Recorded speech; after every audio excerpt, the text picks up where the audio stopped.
안녕하세요. 코스피 200에 투자하려다가도 내가 잘 알지도 못하는 주식을 200개씩이나 투자한다는 게 다소 못마땅하다고 느끼시는 분들도 계십니다. 그런 분들은 삼성전자 한 종목에 몰빵을 한다거나 삼성전자 하나로 뭔가 부족하다는 느낌이 든다면 현대차, LG화학 등 대형주 4-5개 분산 투자하고 계실 텐데요. 이런 분들이 관심 가져볼 만한 ETF가 바로 10개 내외 종목들로 구성된 압축 포트폴리오입니다. 오늘은 성격이 다른 두 압축 포트폴리오 ETF를 비교해 보고자 합니다.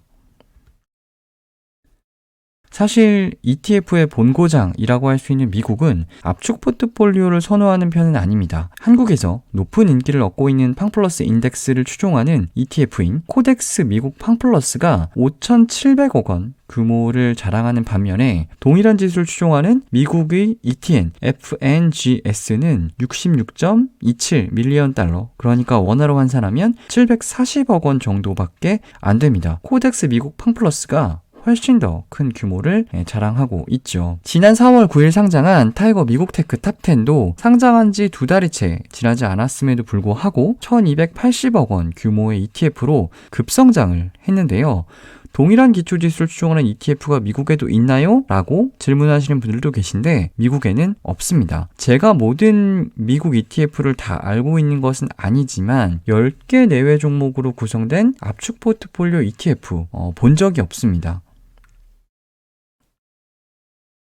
압축 포트폴리오를 사랑하는 한국인의 갈증을 해소시켜 줄 만한 국내 ETF는 타이거 탑10이 있습니다. 순자산 규모가 1조 원을 넘을 정도로 이미 많은 투자자들의 선택을 받은 ETF이고요. 기초지수는 FN가이드 탑10인데요. 기초지수를 조금 더 보면 부연 설명이 사실 필요 없을 만큼 아주 간단합니다. 코스피, 코스닥을 통틀어서 유동시가총액 상위 10개 종목으로 구성된 지수입니다. 타이거 탑10의 편입 종목 10개인데요. 종목의 면면을 보면 굉장히 화려하죠.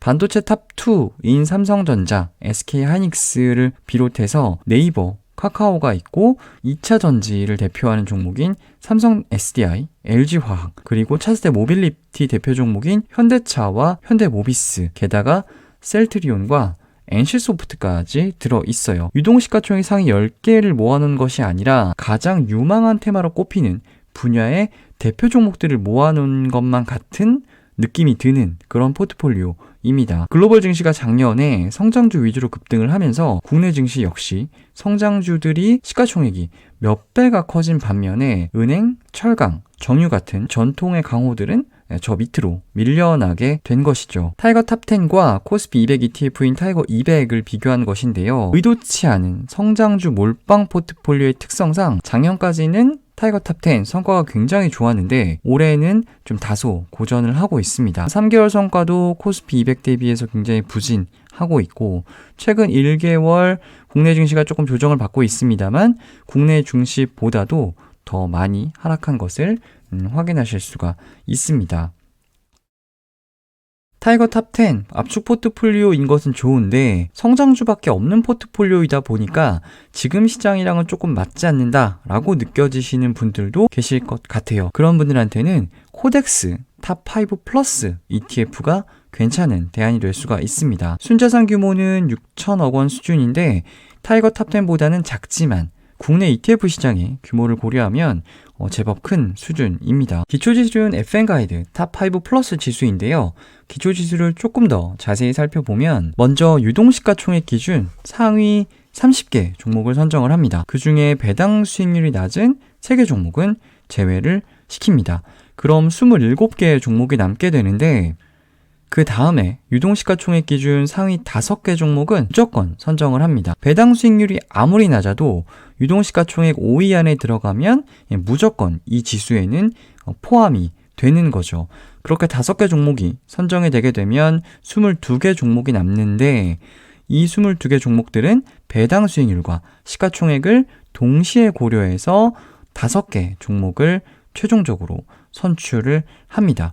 타이거 탑10이 시가총액이 높은 10개 종목에 투자하는 ETF라면 코덱스 탑5 플러스는 시가총액이 높은 5개 종목과 시가총액도 어느 정도 높고 배당 수익률도 어느 정도 나오는 5개 종목으로 구성된 지수라고 정리하시면 될 것 같습니다.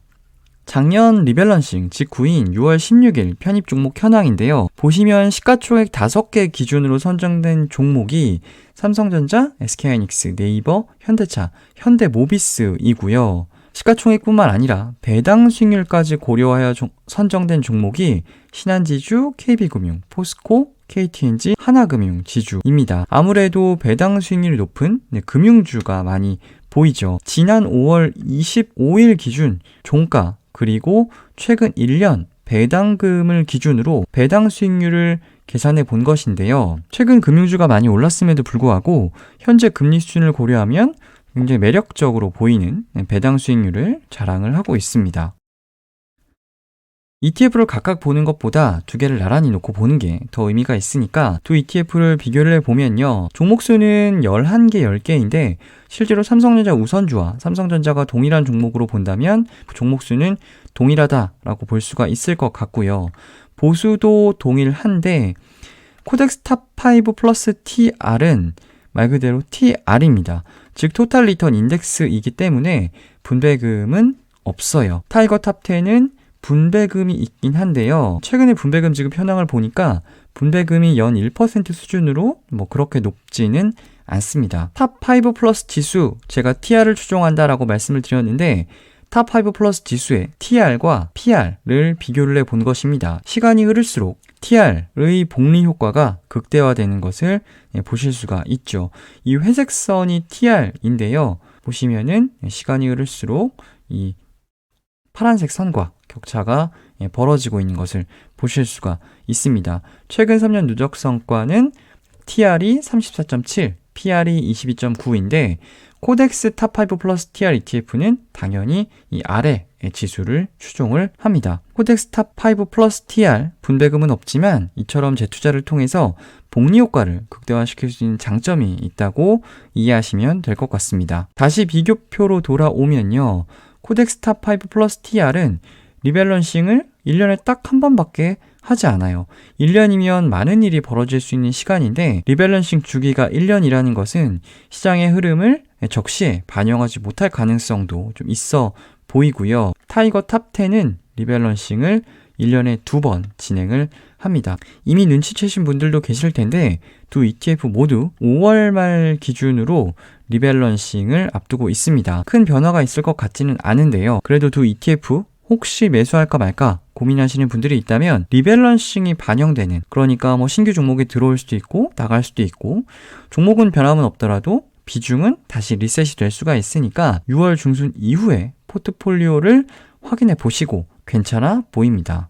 두 ETF 포트폴리오 현황을 비교한 것인데 6월 중순 이후에는 바뀔 수 있다는 것을 감안하시고 보시면 좋을 것 같습니다. 5월 24일 기준으로 보면 일단 두 ETF에 공통적으로 보유하고 있는 종목들이 노란색 음영 처리를 한 삼성전자, SK하이닉스, 네이버, 현대차, 그리고 현대모비스입니다. 물론 비중은 조금씩 다르죠. 섹터별로 비교를 해보면 가장 눈에 띄는 점은 아무래도 좀 금융입니다. 타이거 탑10은 금융주가 없는 반면에 코덱스 탑5 플러스는 신한, KB, 하나금융 지주 모두 가지고 있죠. 리밸런싱이 곧 된다라는 말씀을 제가 드렸는데 리밸런싱이 된다고 하더라도 FN가이드 탑5 플러스에서 금융주는 이 정도 수준의 비중은 유지가 될 것으로 보입니다. 그래서 나는 금융주를 그래도 조금 더 가져가고 싶다라고 하시면 타이거 탑10보다는 코덱스 탑5 플러스가 더 괜찮은 ETF가 될 수가 있겠죠.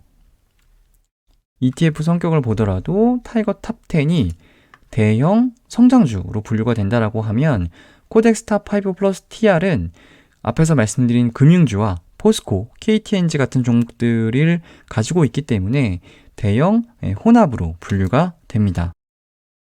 수익률을 비교해 보려고 하는데요. 실제 코덱스 탑5 플러스 TR ETF가 추종하는 지수는 FN가이드 탑5 플러스 TR 지수이지만 비교는 TR이 아닌 PR로 진행을 했습니다. 그래야 동일한 조건에서 타이거 탑10과 비교를 할 수가 있기 때문이죠. 작년까지는 매우 핫한 테마의 대장주를 모두 가지고 있었. 이 탑10 지수가 수익률이 나쁠래야 나쁠 수가 없었는데 최근에는 다소 좀 고전하는 모습입니다. 1년 이상의 장기 성과는 탑10이 더 괜찮은데 연초 이후를 비롯해서 1개월, 3개월, 그리고 6개월까지 6개월 이내 구간의 성과는 전 구간 탑10보다 탑5 플러스가 더 괜찮은 성과를 보이고 있습니다.